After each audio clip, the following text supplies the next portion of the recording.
ഗണപതിയാണ് ആദ്യത്തെ plastic surgery. അതുപോലെ രാവണനാണ് വിമാനം കണ്ടെത്തിയത്. കാരണം റൈറ്റ് ബ്രദേഴ്സ് അല്ല, പുഷ്പക വിമാനമാണ്. ഇങ്ങനെയൊക്കെ പഠിപ്പിക്കാൻ പോകുന്നു. ഇത് ഈ പ്രചരണത്തിൽ എന്തെങ്കിലും വാസ്തവമുണ്ടോ? അങ്ങനെ എന്തെങ്കിലും ഈ PM ശ്രീയുടെ ഭാഗമായിട്ട് നടപ്പിലാക്കുന്ന പുതിയ സിലബസ് എന്ന് പറയപ്പെടുന്ന ഈ പുതിയ സിലബസ് വരുമെന്നാണല്ലോ പറയുന്നത്. അപ്പോൾ അതിലൊക്കെ ഇങ്ങനെ എവിടെയെങ്കിലും പഠിപ്പിക്കുന്നതായിട്ട് ഒരിടത്തും പഠിപ്പിക്കില്ല.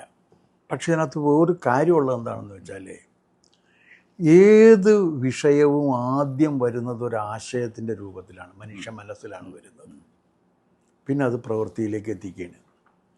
ഇപ്പോൾ രാമായണം വായിച്ചു പോകുമ്പോൾ ഒരു കാര്യം അറിയാവുന്നൊരു കാര്യം, ആകാശത്തു കൂടി മനുഷ്യരെയും വെച്ച് പറന്ന് സഞ്ചരിക്കാവുന്ന ഒരു വാഹനത്തെക്കുറിച്ച് അവർക്ക് സങ്കല്പങ്ങളുണ്ടായിരുന്നു.